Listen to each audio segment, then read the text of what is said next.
Another night of Plan, Prepare, Protect webinar. I'm the Register of Wills here in Philadelphia, Madam Register Tracey Gordon, and tonight I am so excited to have a very special guest here. Our guest tonight is from the Philadelphia Metropolitan Board of Realtors, PMBR. President Darlene Meekins is here to bring some very exciting information concerning housing here in Philadelphia and across the state, and of course across the country, and some of the challenges we are facing here, and how her office and our office directly connect every day when it comes down to wills, the transfer of generational wealth and estates. And so she's going to talk to you all briefly about exactly who she is and what we should know about Philadelphia Metropolitan Board of Realtors. And then we will move on with my assistants, Sharon Wilson, who is my solicitor at the Register of Wills. I'm sorry, Attorney Sharon Wilson, and also Attorney Terry Booker, who is the assistant solicitor at the Register of Wills. Hi, Madam Register Gordon. I am just thrilled to be here with you. This is wonderful information that we need to get out to our members, get out to our communities, and to help us with maintaining and creating that generational wealth. As she said, I'm Darlene Meekins, the president of the Philadelphia Metropolitan Board of Realtors, all of that, PMBR. And we are the local board of the National Association of Real Estate Brokers, NAREB, which is the oldest African-American real estate trade organization in the country. And we advocate for democracy and housing. And we have been at this for quite a long time. It was formed in 1947. And back in 1947, a lot of people don't know this, but we were not able to be realtors. They would not allow African Americans to be realtors. And so therefore, 12 individuals got together, one woman, the rest men, got together, formed this national organization, and we call ourselves Realtist because they would not allow us to be realtors. And today I can say I am a realtist and a realtor. So whatever your housing needs are, we can handle them. As I said, we advocate for democracy and housing. We conduct events, workshops for our community. Every year we do a community day. Now, last year was a little different with the COVID and the pandemic going on.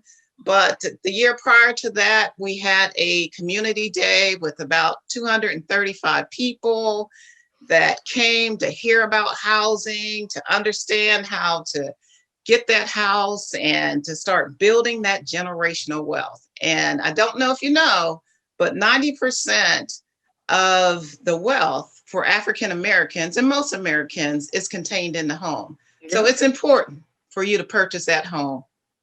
But I don't want to take up too much time because we got a lot on our schedule. But just wanted to let you know a little bit about our organization, and we'll talk a little more at the end of the informational session. Yeah, so, and I want your listening audience and our audience to understand that this is the first in many. We have them for an hour simply because it is too important and too much information to take sitting long periods of time. So we try to dish it out to you in bits and pieces so we can start to interconnect. Because the thing about it is,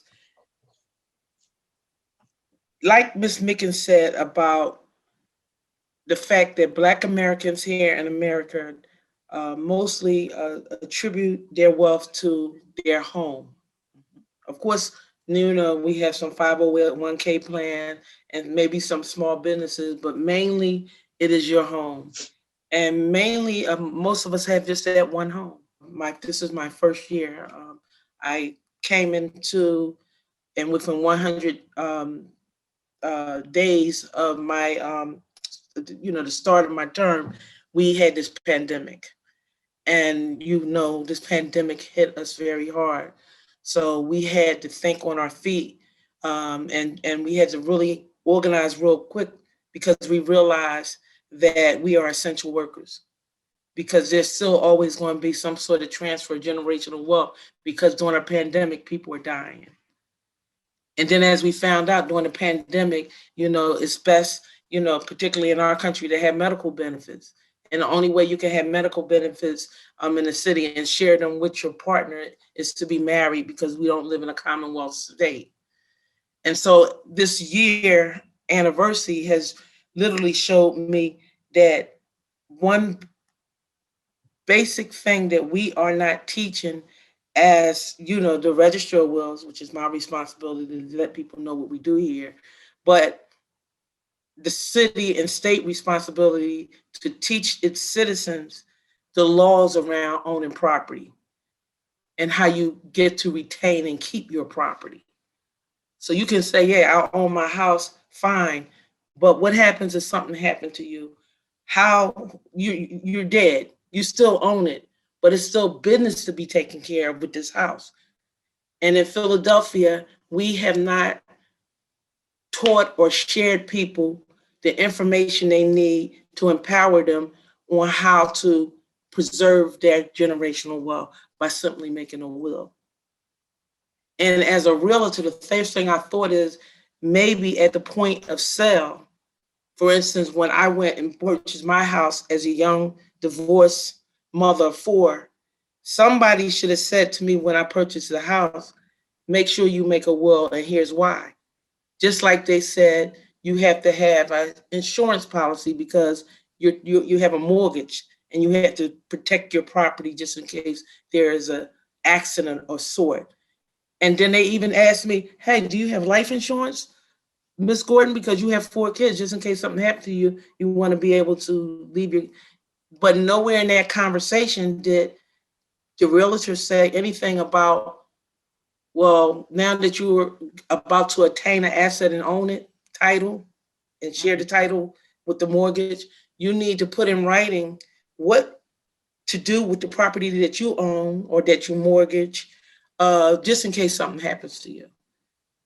And that's the legal requirement in the state of Pennsylvania. So first of all, I want you all, the audience, to understand the history of the Register of Wills. This office has been in existence since the 1600s. And it was created just for the sole purpose of protecting those forefathers who came here and divvied up land to protect their wealth, protect their estates. And when they died, they was able to say, here's where my estate I wanted to pass down to my heirs. I wanted, in the case of Girard College, I wanted to go to charity, but they had a say. They had a legal say in their death, but they planned for it. They planned for that.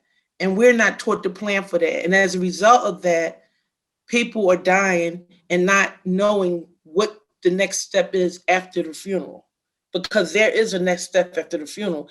The funeral, pretty much, you're going to learn how to do that because you have to get the body in the ground. But after that body is in the ground, you need to figure out if that person owned property or assets under the state of Pennsylvania laws. What am I to do to be able to get that property in my name if it was left to me? And no one is teaching that, Ms. Meekins, except us at the Register of Wills with the assistance of my solicitor, Sharon Wilson, and 71 or so other staff members. We are open for business. And for the first time in the history of Philadelphia, we have aggressively going out to the city by way of virtually letting them know what we do in the office and what you need to know in the event that there is a death in your family and you need to be able to take care of the business to make sure that wealth, that generational wealth, whether it be a home, 2 homes, 3 businesses, your brand, your cell phone with your intellectual information in here, your cars, your stamp collection, your photographs, and most important, your minor and disabled kids, because somebody has to take care of them in your absence. I agree. And I think a lot of people think this is just for older people, or I like to call them seasoned people. But I think what this pandemic has showed us, it's at any age you could pass away. And what do you do with your assets? That's why I'm so happy to join with you today and that we're talking about this. This is not something that they teach you in school. And when you're going through a grieving period, it's so hard to grasp all the different areas that need to be addressed.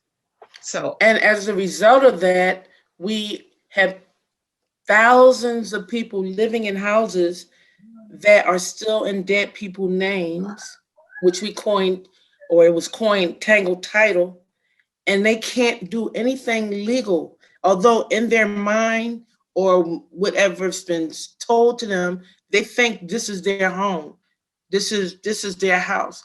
But you cannot do any legal things because it's still in a dead person's name. So you can't sell it, you can't pass it down to your children, you can't get homeowners insurance, you can't get the grants that the city provide for people who need just basic things done to their house, as plumbing. You can't get FEMA in case of a natural catastrophe. These are the things you can't even get a homeowner's insurance. And this is something that I think should be taught upon the transfer of the title or in the sale of the home. Whether you all instill it as a product or whether we go to the state legislators to make it a mandatory process in the city of Philadelphia, whereas when there is a transfer of wealth, they need to know the rules that guide them into how to protect their wealth. And the way they do that is to make a will. Simple. Whether it's a basic will or until you can get to an attorney to help you make a sound will that will withstand any challenge. The basic ones, they can be challenged, and they often are, and it's a couple more hurdles that you have to go over, but they're unnecessary when you can just get the solid will that you had consultation with. We have a list of attorneys and legal clinics all over the city that are helping us and helping the citizens of the Philadelphia draw up their wills, or just like you budget for those Louis Vuitton and those other, but you had to get the insurance. That is a cost that I think should be built in, during the point of purchase. Okay, you got your homeowner's insurance, check. You have your life insurance, check. Okay, you're married, you have a house, you're single. Well, here's a will. And this is what this is where we're saying that you have to have a will, and then give them the information that, you have to come down to the Register of Wills. Because most people, when people die in the city of Philadelphia, the first thing that comes to their head is not the Register of Wills. That's true. Unless the person left a will and they left the executor and they let you know all the business, and then you come down and you're out in less than an hour. We send you on over to across the hall. You pay the estate taxes because you have to pay the debt. There is a process before you start divvying up the assets. There is a tax. There's a tax to go on it, and there's also a process that you have to make called probate. And so we want to partner with you all mainly because the program that I initiated to address the tangled title, that's going to take a while. Yeah. But we can prevent it happening by educating people through school, through church, through talking, through your association, but also you give them the information, or you give them that product at the point of purchase and the transfer to tax, and say, this is what we recommend that you do. And here's some recommendations on who can do it for you. However you do it, at least they have that information. So I wanted to let you all know some of the things that I do as a Register of Wills office. I know you all are provided some questions, so we're going to have a large segment to discuss, to go over your questions and just have a discussion. But I just wanted to let you know a list of things we do. We validate wills. We collect inheritance and estate taxes. We also probate the estate, and you're going to learn a little bit about that. You're not going to learn it all in 1 minute. We're all on all the social medias. We have literature. We have online that you can send questions. And we have Ms. Meekins, who we will send all the digital information that we have as far as our time slides and everything, and she can send it out to the membership. We assign executive privileges. I assign short certificates, and those are the certificates you need to do to be able to go obtain the asset. If it's before they will even talk to you, you have to come and probate, which means prove that you are the rightful owner or rightful heir, and you have the right to do the business, whether you're the executor or you're the administrator. And you need these certificates to be able to go to the bank and ask for the assets, go to the stocks. So wherever the asset is, you can actually provide this certificate from my office, and then you can conduct your business. And we also preserve the archives. We have archives that date back to the 1600s. We issue marriage licenses, and that's the title Clerk of Orphans Court. I'm also the Clerk of Orphans Court. So you come to us to get marriage licenses, and you also come to us when you need marriage records that date back to the 1600s. So we're pretty much a one-stop shop in City Hall as it goes to when you come into transfer. I just administrate that, the transfer of generational wealth.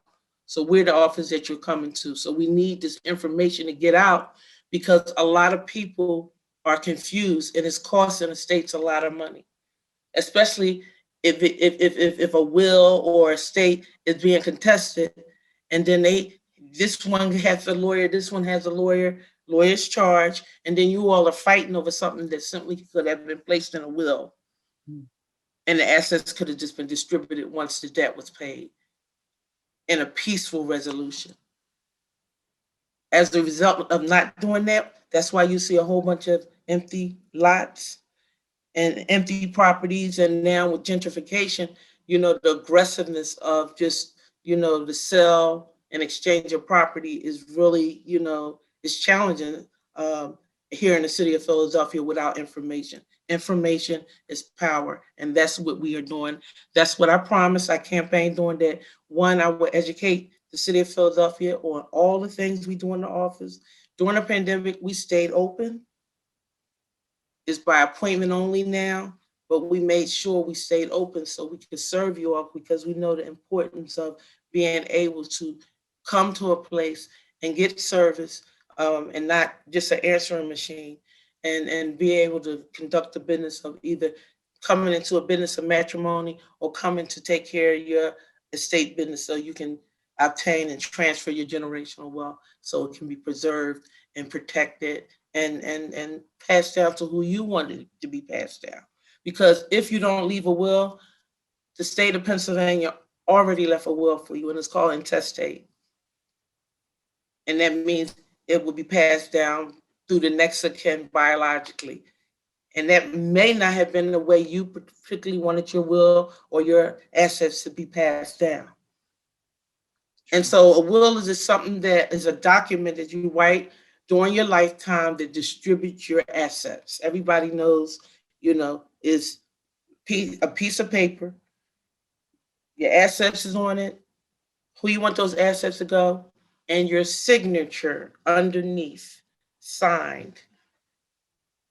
You can do that without a witness and without a notary, and let people know where the will is, and they bring it in, and we verify everything.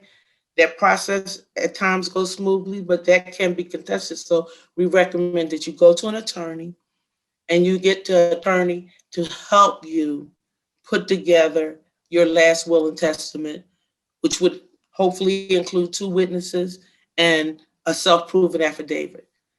And a self-proof affidavit will is when you die and your executor come, they don't have to bring the two witnesses because it's self-proven. You have to be at least 18 years old, and when you put together a will, you don't bring it to our office and register it then. We don't see the will till you die in the state of Pennsylvania. In some other states, they require that you do bring the will down and register it. But in the state of Pennsylvania, we don't require it. We recommend that you put it in a safe place or you leave it with your attorney and you put it in a safe deposit or some type of lockbox that is fire and waterproof. And you let somebody know. I often hear a lot of times people say, well, my mother said this was mine. I heard my aunt say this is mine. My grandpa said this was my property. That's a verbal will is not a will at all. It's not valid. Yeah. And I think it should be in schools. It should be like part of the fabric of your life. Like you know learn how to vote. You should learn about what assets are and how to protect your generational wealth. And so that's some of the things that I want to do here in the city of Philadelphia. Madam Gordon, can you talk to maybe some transitions that have happened smoothly and compared to some transitions that were just a total mess? Mm-hmm. We have transitions that happen smoothly every day, 5 days a week, to the tune of, I think, 100 a week. Of people that's coming in probate, I never see them. We have professional clerks, and of course So we is that a have. matter of just bringing the will in, showing the will by? Yeah, and Sharon, our attorney, will take you through the process. We'll take you right through the process of what I'll say a good will, a will that will bring people. We see them a lot, but not enough. But Sharon, tell them about the process of somebody dies, they have the will, they know to come to the Register of Wills office. Listen, if you have a will, you come to the office of the Register of Wills. We call that probate. That's the process of just the presentation of the will and the verification of the will by the probate clerks there at the office. Along with the will, you need to bring a death certificate, and you should also have identification. If you're named, for example, as the executor in the will, there's an online papers you can fill out, but if you come there, they will assist you in filling it out right there on site. And after that time, they verify some of the information that you give to them, and they will either send your letters testamentary, which are the letters that you receive in order to do business under the estate, either in the mail. Well, I would say or pick it up, but these days I guess it's all probably sent in the mail to you. Mm-hmm. And as the register mentioned, that process, including the oath that you take that says, I promise to do the right thing, will take you maybe an hour. So when there is no will, the process is slightly different. And I think that's what the register wants to tell you about. And I know, it sounds simple, but it really is just that simple. Somebody dies, they let you know where the will was. That person is going to be the executor. That executor could possibly be an heir, 4 kids, the oldest kid or whatever kid you think is more responsible, or your sister, your aunt, or even your attorney is the executor. They have the will. They bring the will down. They verify everything that Sharon just said because they're going to have everything. Why? Because it was planned. I know I'm going to die. I know everybody Right? want to live forever. I'm going to die somehow. I don't know when. I don't know how. I'm trying to be healthy. I don't cross the street when the light isn't, green, when it's red, but you're going to die. If you plan it, that's what happens. When you don't plan the estate, a lot of people just don't do anything and just, sometimes they, if it's a mortgage, you're going to have to do something because the mortgage payments are going to come in and the bills, right? Mm-hmm. If it's, they already own the property, we see people that live in that property generations and generations, but they can't do anything legal with the house. Once their homeowner's insurance expired, they can't reapply for the homeowner's insurance because you have to be an owner.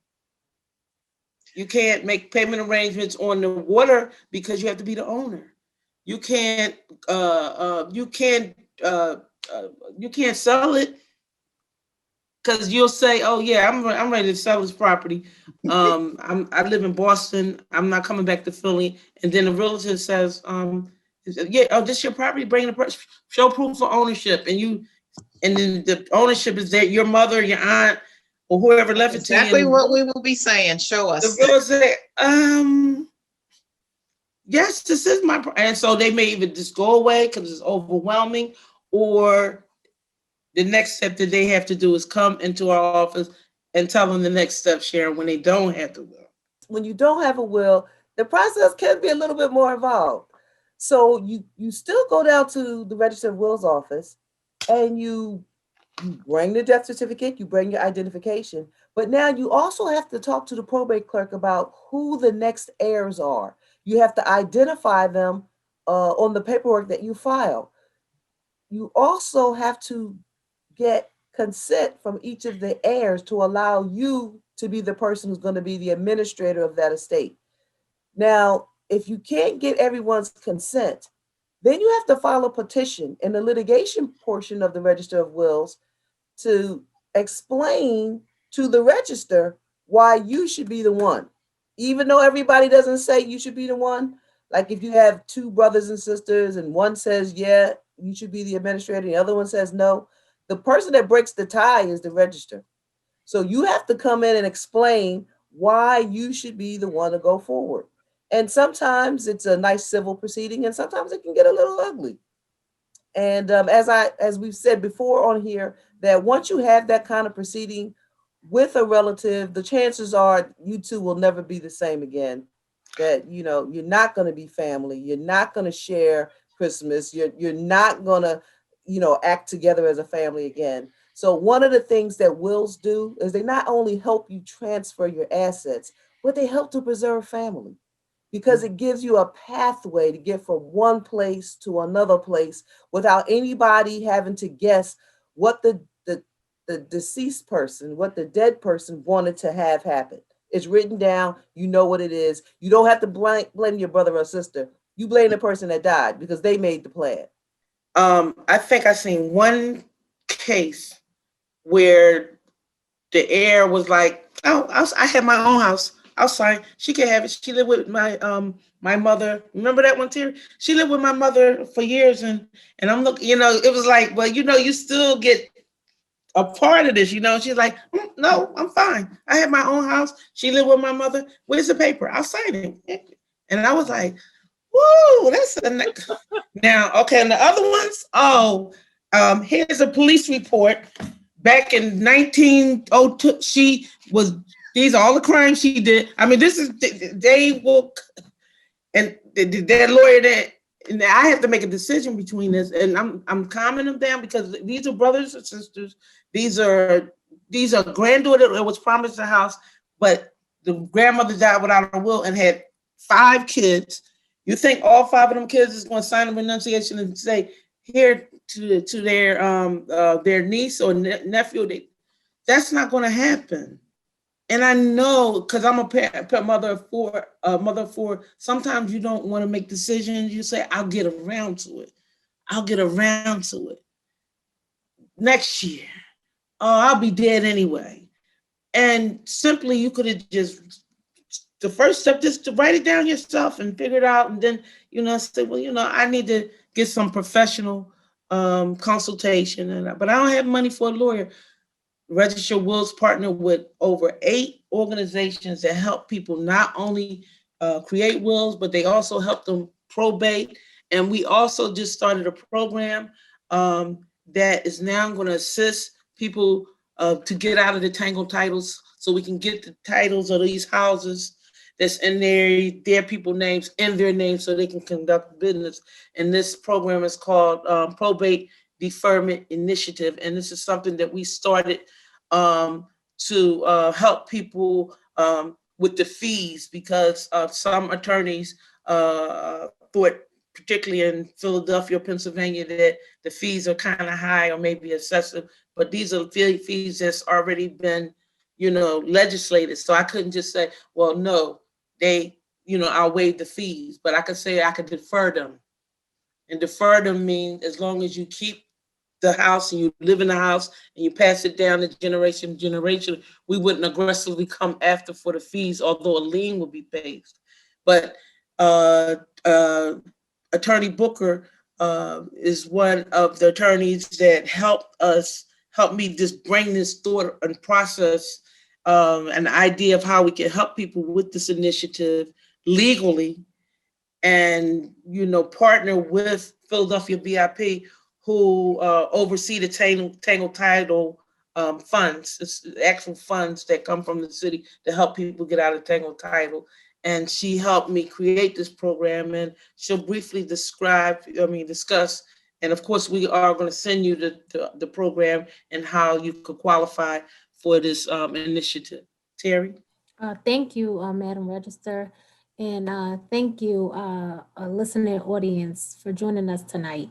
So the Probate Deferment Initiative, as Madam Register stated, was designed to help those people who cannot afford to pay the upfront cost of probate get through probate.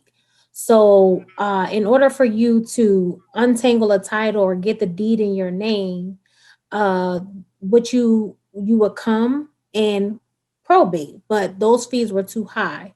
So for some people, the probate deferment allows you to defer the fees, and we place a lien on your property if you decide to keep it. If you decide to sell it, there could be a lien placed on it as well, but there will be a lien placed on it as well. So once you do go forward with your sale, we will definitely get our money for the probate fees.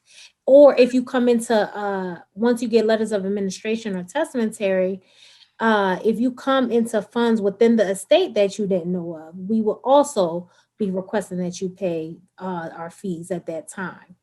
And the great part about it is that Commissioner Leonard has allowed anyone who's a part of the Probate Deferment Initiative to record their deed, their newly untangled title deed.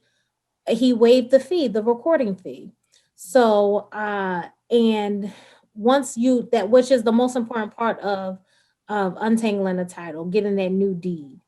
And we if you are interested or you know someone who is living in a tangled title, please contact the Register of Wills, call us, or you can email us at row.pdi@phila.gov, and we will be able to set you up with an attorney or an agency, so so they can walk you through the process of untangling your title and seeing if you qualify for the Probate Deferment Initiative. And this is such just a wonderful start of my administration, because we're trying to get people to stay in their homes, especially at this time. And people just didn't know where to start. And so if you know of anyone that family members or anybody that you all know that may be living in a house that's still in a deceased person's name, just give us a call or go on our website. We'll provide you the website, and we will be able to assist you and refer you to different agencies that can get you started so you can begin the process, because some people are living in houses that are 2 and 3 generations back.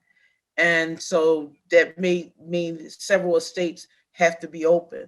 I wanted Sharon to just explain to you all the fact is we are a state office. Most people think we're a city office, but the Register of Wills is a state office, and we fall under the first judicial district. So we are really the courts. The part about intestate, Sharon, where we're seeing a lot of the problems that are coming up with when they don't leave the will. You decided that you wouldn't leave a will, or your relative decided to die without that will. And as the register mentioned, the state of Pennsylvania already drafted a will for you, and that's called dying intestate. That just means you died without a will. And when they draft the will, they make a decision about who takes your assets and in what order. They decide that your parents, your spouse comes, and then your kids come, and then if you don't have any of those, then they go back up to your parents, and then they'll start going to cousins, and all of that is very well and good, except for a couple of things. One, they don't know you. They don't know who you would want to have your assets. They don't know whether or not those people are capable. They don't have a provision for trust. So you might say, I want to give something to a minor. Or not give something to a minor. They just give it to the kid, and then it'll be on the administrator to figure out, how to best give it to that kid, how to go to court to get a trust. So there's so many things that's wrong with that picture. And the other thing is, while biology is very important, for many of us, we have close friends that are more important to us. We have people that maybe we live with or we love, but we don't have a formal relationship with them. So, for example, you could live for somebody for 20 years. If they're not technically your spouse, then they're not in that line of people who would get something. You could have a best friend who, when family deserted you, actually stayed with you and took care of you and lived in your house with you. They would get nothing. And many times, unfortunately, and I generally see the bad part of the stick or the short end of the stick going to women, but many times that girlfriend that was there, that did all of that caretaking, that even helped pay some of that mortgage, is just gone. Because family comes in and says, we're the family, and you have to go. And so when you die without a will, you're not protecting the people that you say you love. Because the other thing is about the order. Yeah, maybe I do want it to go to family, but maybe I prefer to go to my uncle before it goes to my brother, or that it go to this cousin over here before it goes to my sister. So it's not just that it goes to family, it's the order in which it goes to family. And it's the fact that it doesn't make any allowances for any special circumstances that you may have. Within the next 25 years, $68 trillion of transfer of wealth will be transferring because of the baby boomers dying. And we need to prepare for that. It's definitely an important topic. And I do believe you kind of mentioned if something could be put in place, something similar to when you go into the hospital, where you have to sign off. Either you're going to have an executor that's going to make a decision when you're incapacitated. That's a living will, living will. So I think what I hear you saying is, hey, can we have like a living will for assets, and that we start teaching people how to do that and the importance of it, because it's a law. Like it's something that it should be mandatory already, because laws mandate, how we do things in Pennsylvania. And it's telling you that you have the control over your estate.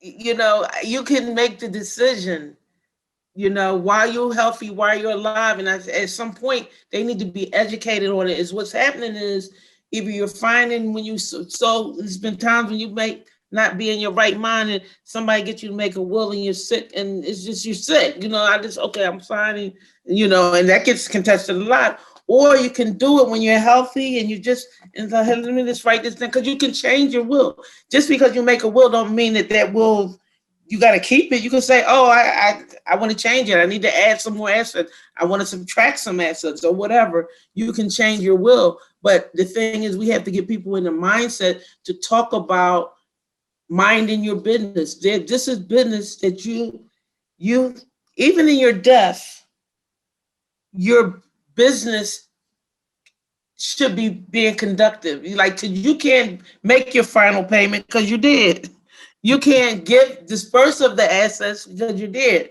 And if you're alive, you can do it fine. But if you want to have them and then, they're in your name or whatever, before you die, you need to write down, okay, once I'm dead, here's who I want to, be my executor, because they trust me. They're going to listen to everything they said. They took an oath or whatever. And this is who's going to argue. They can't argue with the will. They can't argue with the will. They can't say, I contest the will. No, you can't contest it, because this is my self-proven affidavit. The witnesses have signed it. It's notarized. This is the will. And pretty much get over it. 'Cause, or no will, confusion, fighting, expense to the state, and then it just Nothing's left.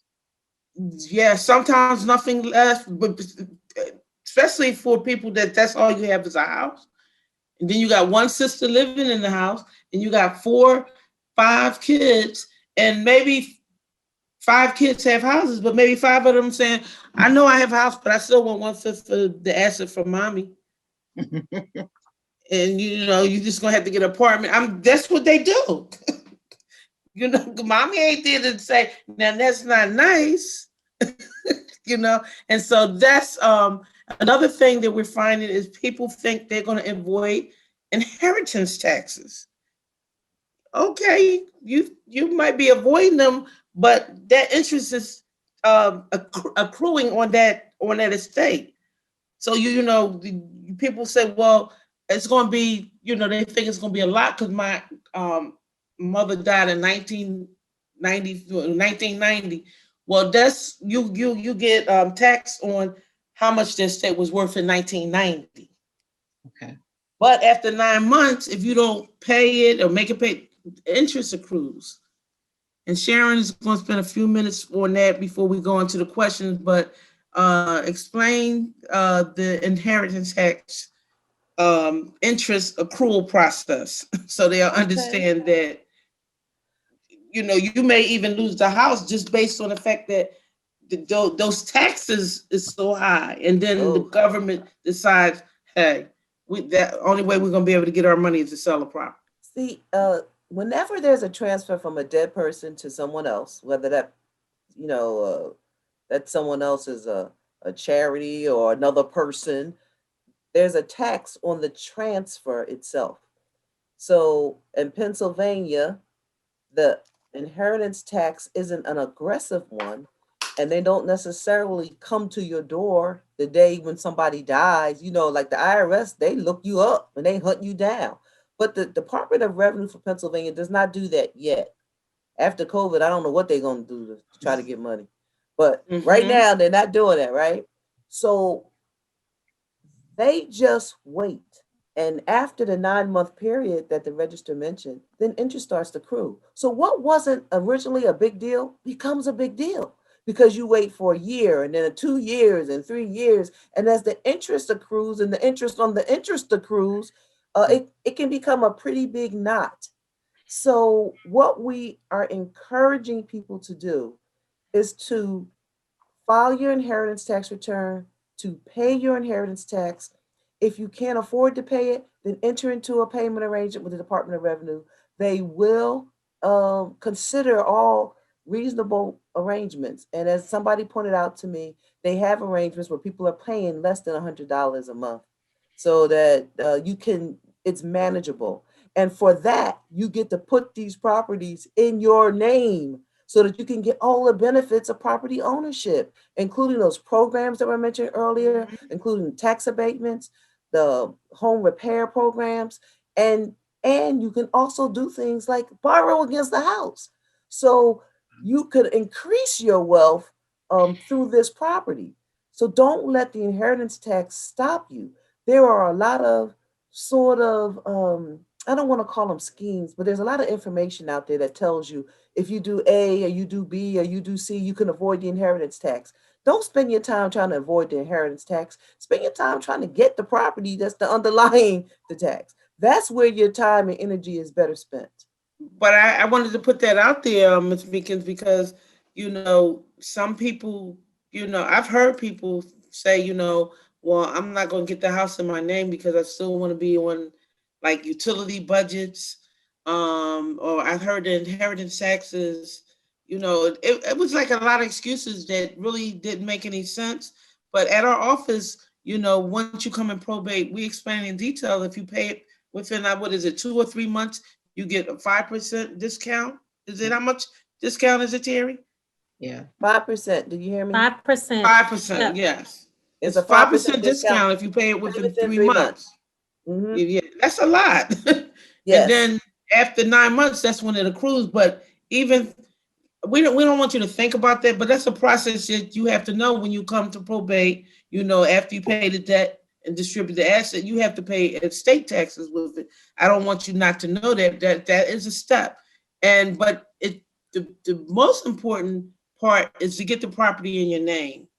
Because real estate is going up now. You could, if you decide to sell the property, you could actually get a fair market price. If it's not in your name, you can't sell it at all. It's just going to be sitting there. And everybody knows that eventually houses are going to need repair. These row homes are hundreds of years old. And at one point, you're going to have to get new sewage lines, new pipes, new electrical lines. There are grant programs for people that qualify that's available now, but they can't get it because their house is sitting in a tangled title simply because their loved one who owned the property didn't understand the importance of making wills. And as a result of that, we are losing hundreds of millions of dollars worth of real estate and generational wealth simply because of that technicality. We have meetings with city council and state legislators, and we want to team up and get the support of the realtors so we can go in front of council and let them know what the dilemma is and have a solution. This is the solution. The solution is to make a will. That's a simple solution. They're very easy. They're very affordable. And it's doable. The only reason why I think people aren't making it is because they don't understand the importance of making it, because no one has told them. And I think as the Register of Wills, it is my responsibility to inform people on how they can protect their generational wealth and pass it down to generations. And that's what we've been doing 5 days a week. We are open by appointment only. We are on all social media. Today, I just learned we are on TikTok. I don't know what I'm doing on TikTok, but we are on TikTok. We are on Facebook. We are on Instagram. We are on YouTube. We are on LinkedIn. It's at PHLROW. We have a webpage. We have online where you can call us questions and ask. We have been extremely available to realtors because you all use our office on a daily basis. And my first priority after making sure that my staff were taken care of because they are working as essential workers. So they have to travel outside their houses. Some of them have to get on the public transportation. And so my first priority was to make sure that they were safe. And after that, I said, well, we need to service the city of Philadelphia. So we wanted you all to be safe.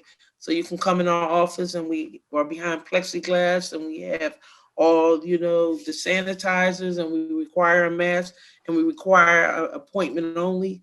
And we have been servicing you all. We do close to 100 probates with the will a week, and the ones without the will, we're doing them virtually for the first time in the history of Philadelphia, that we actually are holding the citation hearings like we're having this webinar now.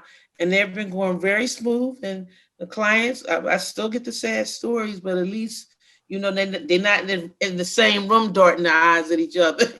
Madam Register, Yes. We have a lot of questions in the chat box.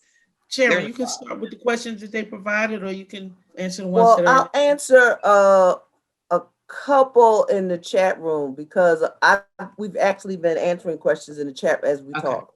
Okay. So one of the things that people ask a lot of questions about is just in the chat about what do you need an attorney to do? What can you do yourself? When you file a petition, like if you're in that situation where people are fighting or whatever, and you file a petition with the Register of Wills, if you contact us, we will help you to try to formulate your own petition even without counsel. But I don't mean to suggest that it replaces counsel, but it'll at least give you an opportunity to be heard about why you believe that someone should be an administrator or why you believe that they shouldn't. So whatever the issue is, we try to help you. If you have an issue after somebody is already appointed, the Register of Wills is not the place to go. It's orphans court. And I do believe you need counsel if you're going to file in orphans court to try to make anybody do anything. So if you think that administrator is doing the wrong thing, then you definitely need to go to orphans court, and you should get counsel to go there. In addition to my law degree, I do have a master's in tax law, but I usually keep it in my back pocket. But Ms. Meekins sent me these questions that's gonna make me pull it out my pocket and see what I can do. I'm going to explain it to you in this very a simple way so that you can really leave here understanding. The first question is, who has to pay estate taxes? Sometimes people talk about estate taxes as all taxes that happen after death, but there really is a more narrow definition in that. Estate taxes are taxes on the whole value of your estate, no matter who it goes to. Inheritance taxes are taxes on the transfer. So, for example, I pay 12% if I want to transfer anything to a brother or sister of inheritance tax in Pennsylvania. I pay 5%, I believe it is, if I want to transfer something to to another relative. Well, I didn't even check it. But the point is that, and if I transfer it to a spouse, there's no tax owed at all.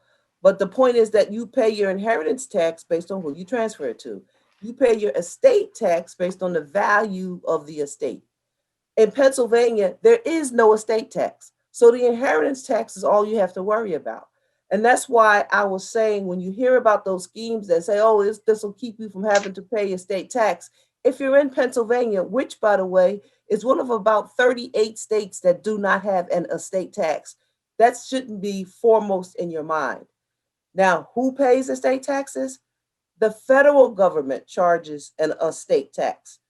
And the federal government has $11,700,000 exemption, meaning until your taxable estate rises to that amount of money, you don't even have to file a federal estate tax return. So who pays the estate taxes? People that have a lot of money. That's who pays the estate tax. And they pay it on how much of their estate is over $11,700,000. Wow. We just pay the inheritance tax. So what I was telling before, so direct descendants, that tax that in Pennsylvania, the inheritance tax is 4.5%. So I just want to make sure I get that right for you. 12% if I'm giving it to a brother or sister, 15% for anybody else. If you're giving it to a spouse, like I said, it's 0. One of the other questions was, what role do I see technology playing in the future with the processing of wills? Well, one of the things I'll say is that this whole pandemic has sort of accelerated that whole need for technology in this area. But there are some things that we were talking about even before the pandemic. And one of those talk was about digital wills, where a will that really only exists in the cloud, like there's no physical will. That's one of the things that we were talking about it. One of the things we found out during the pandemic is that more people have phones than they have printers. So, allowing people to sign virtually and do those kinds of things virtually is very interesting, and something that I think some of that is going to stay. Pennsylvania currently doesn't recognize video wills. That's also something that may have to change, because when people are incapacitated, the ability to have a video will can be helpful. We haven't fleshed that out yet, but I see that coming. The last time I did a video in association with a will was not a video will. It was just a video of a very elderly gentleman who was giving most of his large estate to a very young woman. So we just had to do the video will to support the fact that, he knew exactly what he was doing. And he did. So the other thing that I see is a lot of remote signings of will through technology. For a while, we were able to do that during the worst parts of the pandemic, but Pennsylvania has since stopped us from being able to do that. But we could sign remotely, it could be notarized remotely, and that was really helpful during that time. And that's something else that I think is going to continue, because often people are actually in facilities or in nursing homes when they are having wills drafted. And the staff in the nursing home does not want to notarize the wills because they don't want to look like they were trying to make people do one thing or the other. So we either have to call in an outside notary. But if we were able to have the notary witness it remotely and then notarize it, that would be a big help. And the last thing I would say in terms of those areas of sort of technology in the wills is the fight over the ownership of digital assets. People don't give a lot of thought to it, but we have to figure out who owns the digital assets. There are some accounts that are only accessible through codes and passwords. And so even if you're the executor of the estate, you may have to jump over a lot of hoops. So we're going to have to do something to make these digital assets more readily available to the people that supposed to have them. Right now, we have to do whatever the financial institution says to do, regardless of what the will says initially. I see another question, and I'm going to just take this one really quickly. I have a vacant lot next door to me that the previous owner bought in 1938 and has been deceased for years now. Is there anything I can do to raise the estate and buy or claim the property? Well, the only thing I think that what I would suggest that you do is contact the city, because what the city can do is they can put things up for sale if you push them. Especially if the lot has been causing you some problems with trash and that and the like. And I know the register knows about this herself, because when you're advocating in the community, you always have this problem. Yeah, good luck on that one. The first thing you need to contact the council person, and that is definitely out of the range of what the Register of Wills office does. But as a community activist for years, and the way it looks around here with gentrification, unless you coming up with a lot of cash for the lots, you got to find out who owns it. Do the city own it? Do redevelopment authority owns it? Is it sitting in the land bank? Does the owner still own it and pay the taxes on it? So that, years ago when you could just, buy the house, buy it for $1 because you were taking care of it, because land is such a hot commodity in Philadelphia with the aggressiveness of gentrification, it is going to be very hard. But I mean, look up some eminent domain laws. I understand if you put a fence around it and you can prove that you actually, took care of it for a certain amount of time, but it doesn't look like it's a very smooth and easy and inexpensive process as it was years ago. On this particular one, I just want to say really quickly, you indicated that there may be some back taxes. You can force the city to put the taxes up for sale, and then you buy the taxes on the property, and that may be a way to get into ownership. It's kind of like a back doorway. But like the register said, that's a issue that we have a lot in the city that they really haven't given us a clear path to fix. Yeah, and that's another thing. What I see a lot in Philadelphia is people don't have information, and this is something that should be ready. You should just be able to Google it, and it should pop up and tell you some things. Like, everything is accessible now. And that's what we're doing over at the Register of Wills. You can just go on our website. You can email us, and we get right back to you. So if you have questions later on, and so these are some of the things that we are doing in the Register of Wills, and some of our initiatives with the Probate Deferment initiative. That's to me, it's just, I'm very proud of that initiative, because that eliminates barriers that people have had with the expense of untangling titles. Yes, it is a tangled title fund, but those expenses, those probate fees, and then with the commissioner over in the Record of Deeds Department waiving, not deferring, he's actually waiving the fee to transfer the title. That's something for a beginning process of people saving homes. And the last requirement, if you qualify for this program, is you must make a will. Once that title is transferred, they will assist you in making a will. We're just trying to help people save families, and we're trying to provide the utmost of customer service in our office, and we've done that. Please like our page, guys, on Facebook. When you like our page, you get to see all the upcoming events. We're doing a huge Black History Tour. We're going to have several panelists and different experts in our community coming on to educate you all on how to preserve your generational wealth. Your family deserves to inherit all those assets that your family worked for, and you deserve to be able to come to our office and get the information you need so it can be very smooth for you. So I'd like to thank you all for taking time out. Darlene, you have any final? Yes, Madam Register. Just wanted to thank you. This was very informational. And that tour that she talked about coming in Black History Month, PMBR will be participating yet again with the Register of Wills. Just wanted to share a little bit more about my organization. As I said, we are the Realtist, oldest local chapter of the National Association of Real Estate Brokers. You can go here. This is our homepage. You can find out about us, our history. If you go under events, you will see that we actually have this event scheduled, and there's other ones scheduled throughout February as well.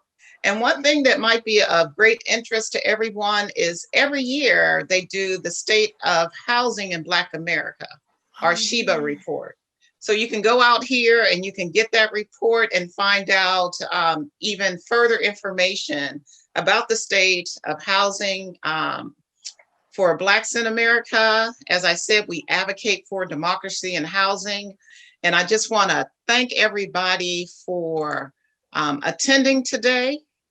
We are grateful for our members. We're grateful that you allow us into your communities to bring this information and to educate you about housing and creating generational wealth. And I want to say, continue to reach out to the Register of Wills, to PMBR. We also have a Facebook page, and we have a newsletter that goes out. So thank you so much for allowing us to participate.